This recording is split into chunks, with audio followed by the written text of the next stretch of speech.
سنريهم آياتنا في الآفاق وفي أنفسهم. هذا أغرب وأغرب. ماذا يوجد في أنفسنا من آيات؟ بوكاي اكتشف أنه توجد آية خارقة للعادة، آية العلق، لكن من كان يدري أنه في أنفسنا؟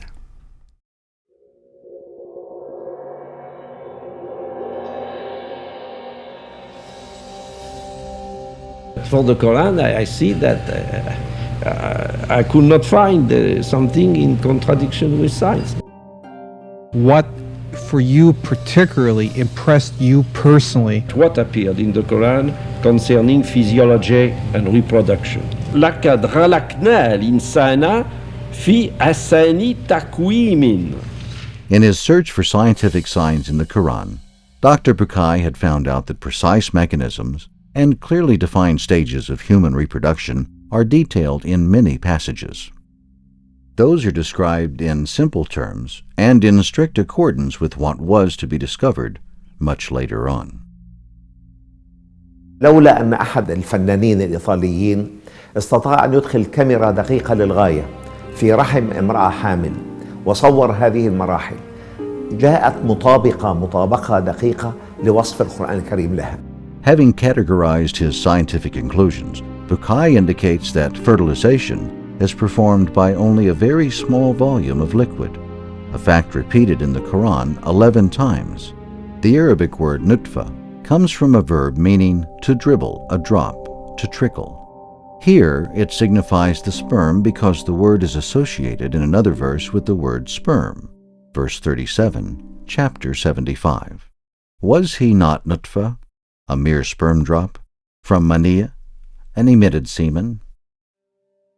Another verse indicates that the small quantity in question ends up in a firmly established lodging, qorar, which obviously means the genital organs. Verse 13, chapter 23. Then we made him nutfa, a sperm drop, set in qorar makin, a well-established place. Bukai points out that although the words qorar makin are hardly translatable, yet they could read a safe and firmly established lodging. That is the spot where a man grows in the maternal organisms. Indeed, it is we alone who have created man from a nutfa, a sperm drop, amshaj, of mingled fluid, to try him in life. Thus did we make him a being endowed with hearing and seeing. Amshaj is the Arabic word for mingled fluid. Propelled by a certain medical enthusiasm, Bukai continues to tell us about the spermatic liquid, which is formed by various secretions coming from 4 glands, starting with the testicles. The secretion of the male genital gland containing spermazone, the elongated cells with a long flagellum, second gland, the seminal vesicles, are the reservoirs of spermazone. The prostate gland comes in third as it secretes a liquid that gives the sperm its creamy texture and characteristic odor. Finally, the glands annex to the urinary tract, Cooper's or Marie's, which secrete a stringy liquid, and Latreille's glands that give off mucus. These are the origins of the mingled liquids, amshaj, the Quran is referring to. There is, however, more to be said on this subject. When the Quran tells us about a fertilizing liquid composed of different components, it also informs us that man's progeny will be maintained by something which may be extracted from this liquid. The Arabic word, translated here by the word quintessence, is sulala. It signifies something which is extracted, the issue of something else, a crystal clear reference to what is known today as in vitro fertilization, or IVF. This is the meaning of verse 8, chapter 32. Then he made his progeny from sulala, a quintessence of humble fluid drawn forth. Bukai continues explaining basic embryology. Fertilization of the egg and reproduction are produced by a cell that is very elongated. Its dimensions are measured in 10,000ths of a millimeter. In normal conditions, only one single cell among several tens of millions produced by a male will actually penetrate the ovule. A large number of them are left behind and never complete the journey which leads from the vagina to the oval, passing through the uterus and fallopian tubes. It is therefore an infinitesimally small part of the extract from a liquid, whose composition is highly complex, which actually fulfills its function. In consequence, it is difficult not to be struck by the agreement between the text of the Quran and the scientific knowledge we possess today of these phenomena. Bukai describes the process of the implantation of the egg. Once the fertilized egg has been in the fallopian tube, it descends to lodge inside the uterus. The Quran names the lodging of the fertilized egg in the womb in verse 5, chapter 22. Thus do we cause to settle in the wombs of their mothers whatever unborns we so will. For a stated term, then we bring you forth as children. زاد في القراءة وزاد في النظر وقال هذا غريب. نحن لم نكتشف إلا في هذه الساعات القريبة جدا أن الإنسان خلق من تعليق بيضة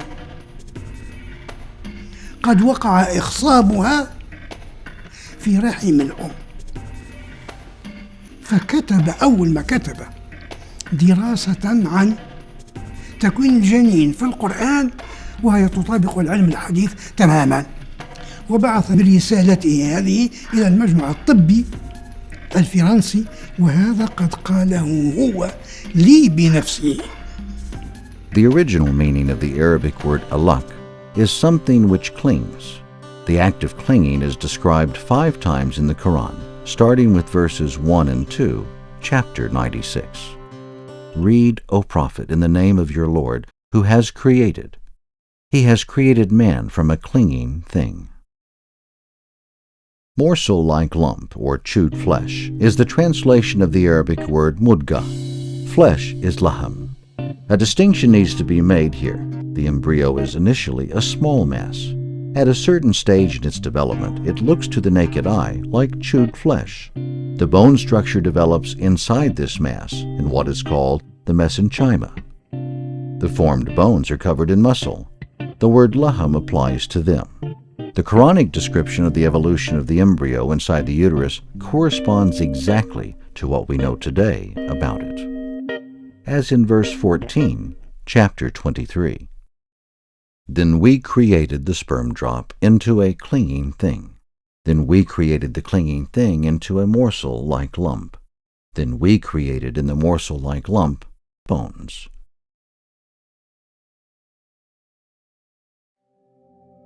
In his continuous sense of amazement, Bukai concludes that in more than 1,000 years before our time, at a period when whimsical doctrines still prevailed, men had knowledge of the Quran. The statements it contains express in simple terms truths of primordial importance which man has taken centuries to discover.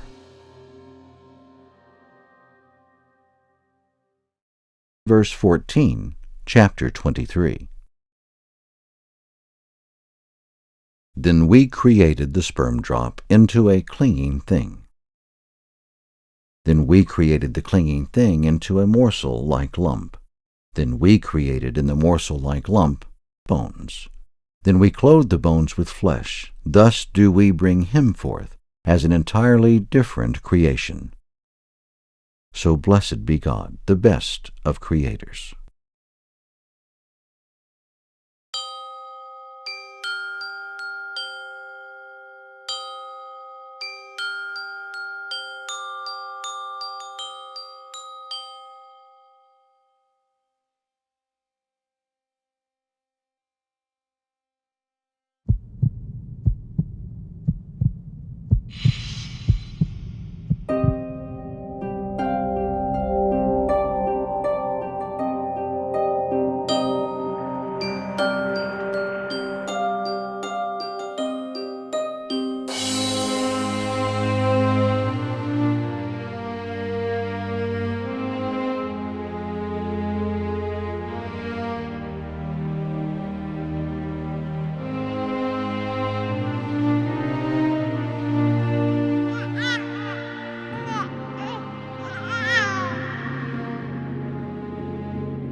In his study of the basic process of the formation of the universe and the resulting composition of the worlds, Bucay comes upon two verses. The first is verse 30, chapter 21.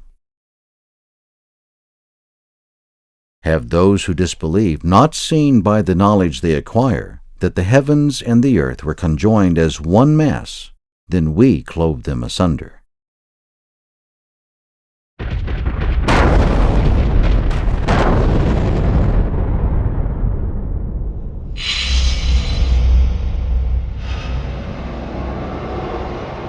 "104 years ago, a 26-year-old scientist in theoretical physics had proposed a theory called special relativity theory.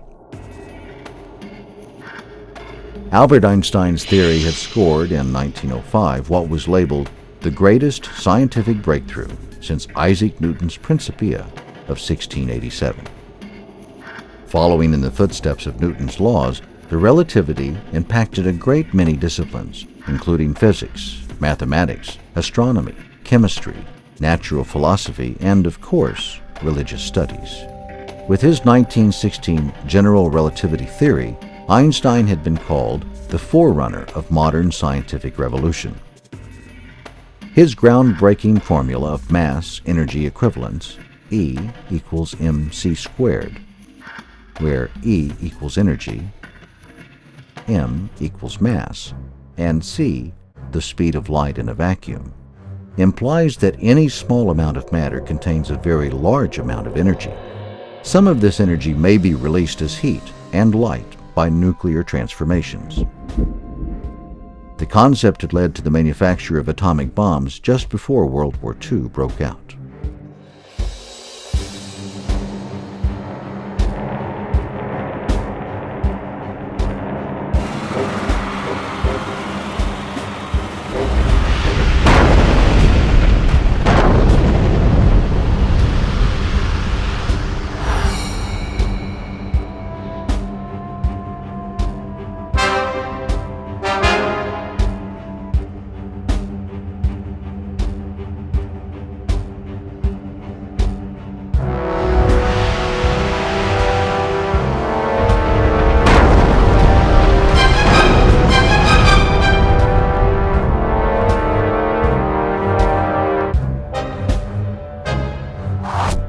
Almost 1 century has elapsed since Einstein's formula, best known as the law of mass-energy exchange, was introduced.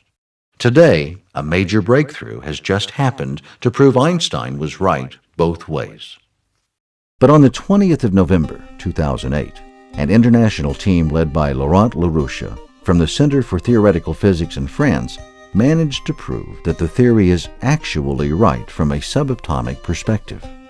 The group used a lot of computational power provided by some of the mightiest supercomputers in existence in order to prove that results based on proton and neutron, the particles that make up the atomic nuclei, behavior concur with the relativity theory. Practically, the standard model of quantum physics states that neutrons and protons are themselves made up of even smaller particles called quarks, which are bound together by particles named gluons. This basically states that mass and energy are equivalent.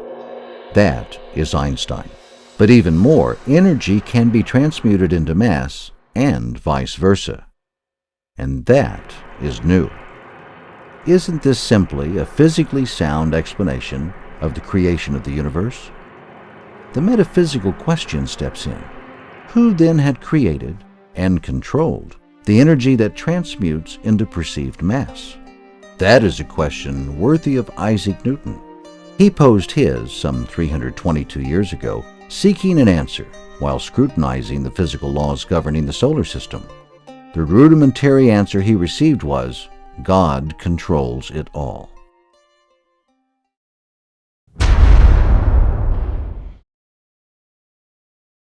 Countless times did Maurice Bucay read the verse over and over in the early 70s. When only satisfied with his conclusions could he safely include them in his book, The Bible, the Quran, and Science, in 1976. The study of Arabic has proven quite useful for Bucay before reaching any conclusions.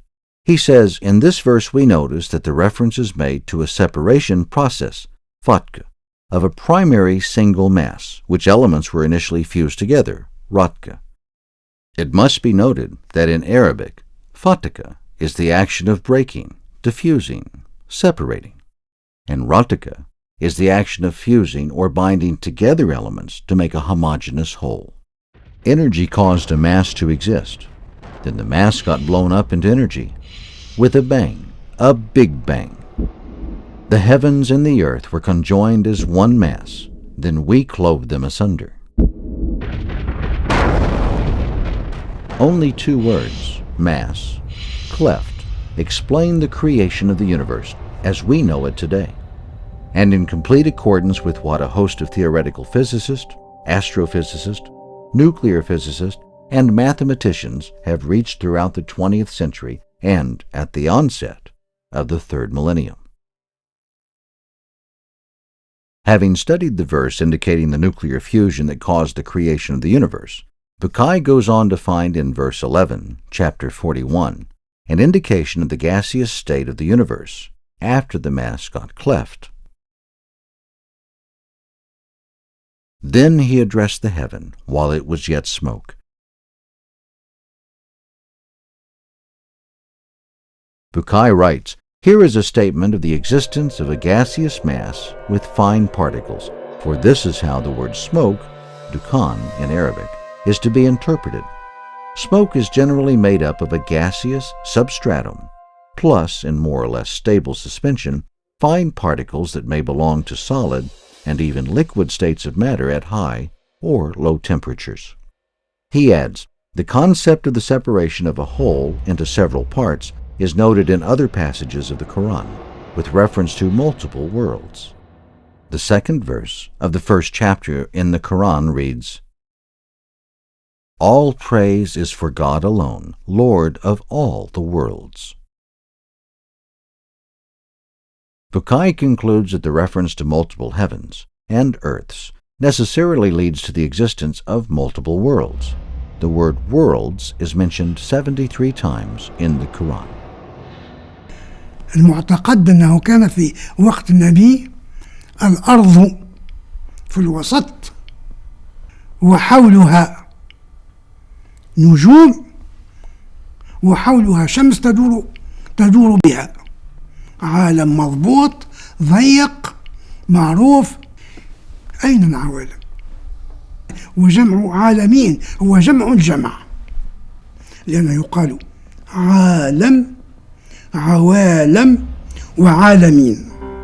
Bucay highlights the concept of plurality, saying that modern astrophysicists consider it highly likely that planets similar to Earth are present in the universe. As far as the solar system is concerned, nobody seriously ponders the possibility of finding general conditions similar to those on Earth on another planet in this system. We must therefore look for them outside the solar system. We read in verse 12, chapter 65, God is the one who created 7 heavens, and of the earth, the like of them. Bucay derives directly from the verse saying, there are therefore many heavens and earths, and it comes as no small surprise to the modern reader of the Quran to find that earths, such as our own, may be found in the universe, a fact that has not yet been verified by man in our time.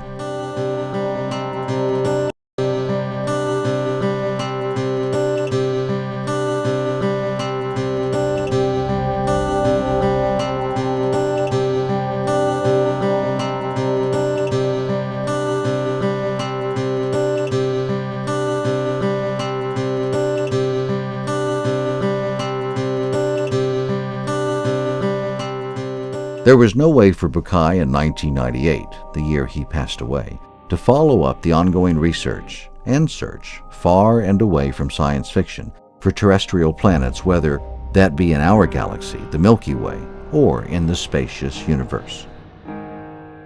Even then, NASA scientists would not have been positively specific about the time breakdown of their venture. No one would have been sure that at the end of the decade, the agency would be able to launch a deep space telescope to grope out there for habitable planets like our own. In doing so, NASA scientists could finally overcome the extreme distance barrier hindering our quest for supposedly existing worlds, as Bukai put it in his revised 1993 edition of his book, The Bible, the Quran, and Science. 5, 4, 3, 2, engine start, 1, 0, and liftoff of the Delta II rocket with Kepler on a search for planets in some way like our own. By the 6th of March, 2009, the long-anticipated project, Kepler mission, Search for Terrestrial Planets, has been launched to probe in outer space for a period of 3.5 years. The telescope is named after Johannes Kepler, the German astronomer, astrologer, and mathematician best known for his euphonious laws of planetary motion published in 1609 and 1619. Until April 16th, the Kepler telescope has been transmitting pictures taken across its range of vision of 100 square degrees, a range of the size of a man's palm. The Kepler range of vision covers the stellar clusters of Cygnus and Lyra, housing some 6.5 million stars. Of those, 100,000 to 200,000 stars are picked up to test their candidacy for the search for Earth-sized planets. That is, in our galaxy alone, let aside a universe where a number of potential planets might equal that of the stars. Had Bukai been alive today, his faith in the forceful truthfulness of the scientific signs in the Quran would have been elevated to some extraterrestrial heights. Out of the 200-some verses in which Bukai had detected a scientific sign, man's venture in space scores high.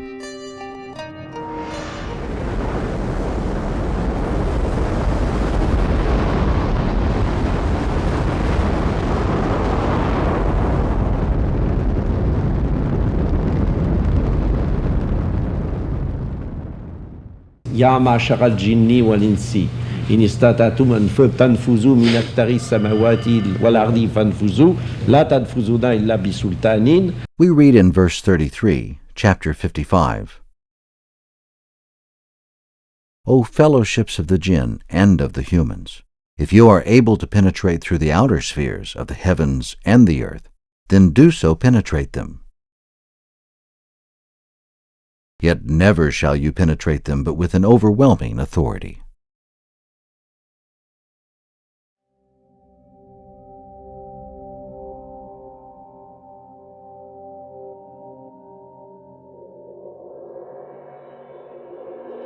Bukai notes that this is one of 3 verses in the Quran that should command our full attention. This verse expresses, without any trace of ambiguity, what man should and will achieve in the field of space exploration, penetrating the regions and diameters of heavens and earth.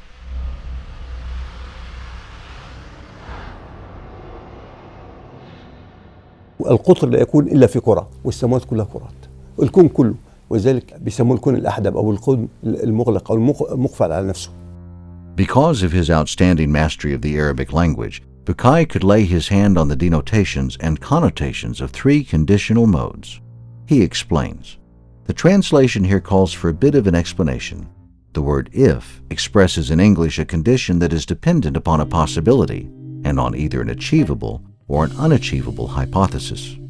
Arabic is a language which is able to introduce a much more explicit nuance into the conditional mode.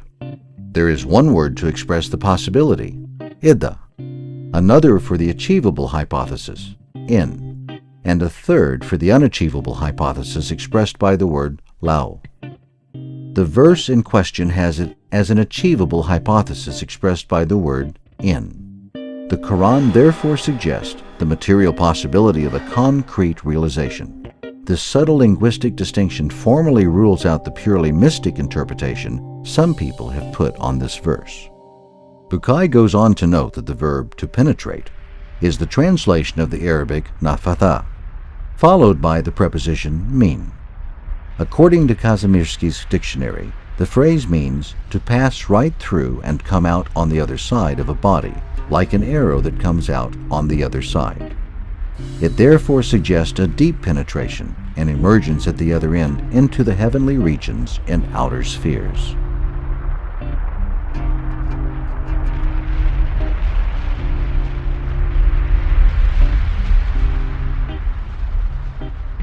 Bukai continues, in complete accordance with Newton's metaphysics, to correctly read the meaning of the power, Sultan, that men should and will have to achieve this enterprise. The power would seem to come from the Almighty, thanks to the powers of intelligence and ingenuity God gave to man to empower him to invent and to explore. يؤسفني كثير من علماء المسلمين في التلفزيون وفي الإذاعة يقول لك سلطان العلم. هذا السلطان سلطان الله، وسلطان الله له مركبتين: المشيئة والقدرة، ولازم الاثنين يتوافقان مع بعض. القدرة موجودة والله قادر على كل شيء، إذا توفرت المشيئة هيقدروا ينفذون بسلطان الله وليس بسلطان العلم. There can be no doubt, Bukai concludes, that this verse indicates the possibility men will one day achieve what we today call, perhaps rather improperly, the conquest of space. Bukai continues, in complete accordance with Newton's metaphysics, to correctly read the meaning of the power, Sultan, that men should and will have to achieve this enterprise. The power would seem to come from the Almighty, thanks to the powers of intelligence and ingenuity God gave to man to empower him to invent and to explore. Bukai adds one final postnote on this verse. One must observe here that the Quran does not only predict the penetration through the regions of the heavens, but also of the earth in an open call to travel through the depths of its diameters.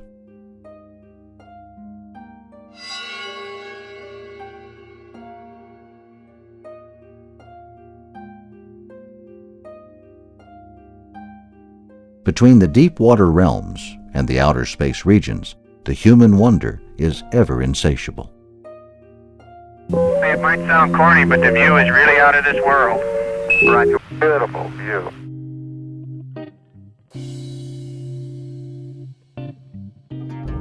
The beauty of the place was certainly not lost on me in this very remarkable location, beautiful location. And if the disbelievers of Mecca could manage to lift off into space, they would have been flabbergasted with more than wonder.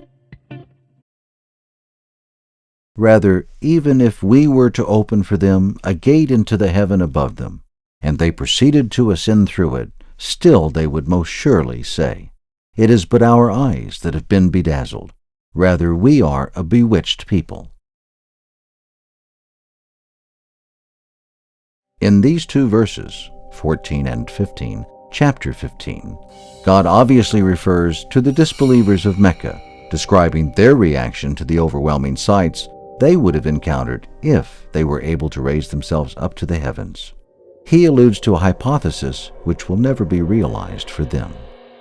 Bukai notes that in the presence of that impossible probability for the Meccans to see the unimaginable, the conditional sentence is introduced here by the word lao, which expresses a hypothesis that could never be materialized for the Meccan disbelievers, to fly high and touch the sky in overwhelming astonishment.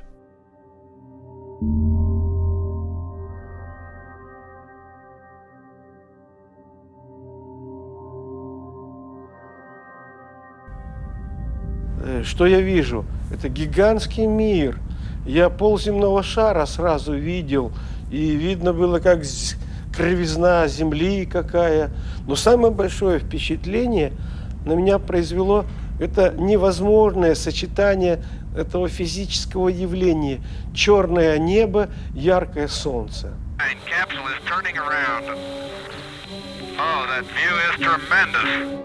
Bukai seems to be bedazzled himself on this ending note.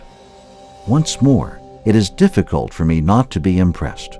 When I read passages of the Quran under the light of modern science, the Quranic statements cannot simply be ascribed to the thought of a man who lived in the Arabian desert more than 14 centuries ago.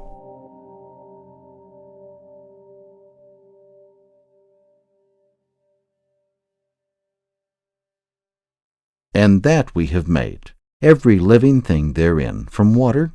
Will they not then believe in God's oneness? For the Quran, I see that I could not find something in contradiction with science. For there is not a single beast treading on the earth, nor a bird flying with its two wings, but they are communities like you. We have not neglected anything in the preserved book of heaven. Then they shall be assembled in the hereafter, before their Lord, with all people. في آخر مقابلة لي معه كان في إندونيسيا عندما عقدنا المؤتمر العالمي الخامس للإعجاز العلمي في القرآن والسنة.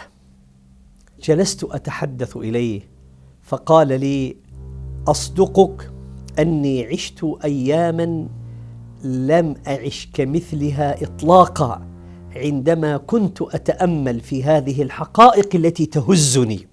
The book was translated into German in 3 editions by 1989, 1994, and 2003, according to the catalog of the National Library of Germany. The Russian version appeared in 2000. The book also was translated into Indonesian and Serbo-Croatian as of 1978 until 2001. Then the book was printed in many editions into Gujarati, Bengali, Turkish, Urdu, and Persian since 1978. 8 Arabic publishing houses printed the book in many editions since 1978 till the present day. I suppose that my explanations are enough for everybody one who is objective and sincere to say the Quran cannot be the work of a man. An estimated 2 to 3 million copies of the French version and around 10 to 15 million copies in other languages were sold. يعني كلامه عن أصل الماء المختزن في صخور القشرة الأرضية والله لم يسبقه إليه أحد حقيقة. The first French edition of his book, What is the Origin of Man? The Answers of Science and the Holy Scriptures, was published in 1981. Then 4 editions of it were published in English until 1989, followed by 3 translations into Arabic, Turkish, and Indonesian. Dr. Bukai had co-authored with Professor Muhammad al-Talibi in 1989 a book of Reflections on the Quran. In 1990, the English edition of Bukai's book, Mummies of the Pharaohs, Modern Medical Investigations, was published in New York.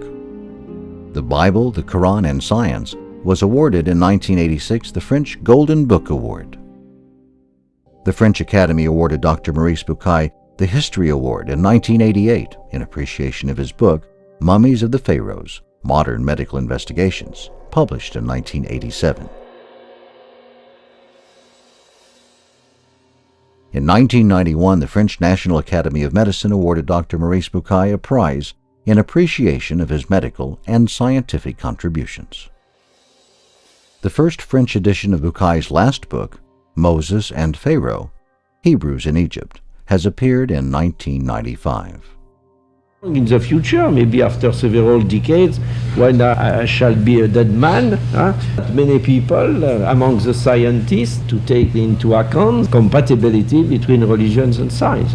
In 1998, the year the author passed away, Maurice Bukai's book, The Bible, the Quran, and Science, won the Book of the Month award given to the bestseller books in France. Dr. Bukai's publishers denied the producers information needed to document his publications. At the end of a series of persisting calls, an employee volunteered to send an email. She pointed out that the Bible, the Quran, and Science was regularly reprinted in order to keep the bookshops provided. There were, she added, many editions, much more than 10, but couldn't say exactly because her database didn't have access to this information. The employee ended her message by saying that the editor who did know Maurice Bukai is Mr. Devay, but he died 2 years ago. Dr. Maurice Bukai's family refused to provide assistance in this production. Instead, Madame Bukai found it complimentary enough to mail the producers a brief note containing some already published information about his books and awards. She was kind enough to include a photo of her late husband. All biographical and career information about Dr. Bukai has been obtained through independent sources.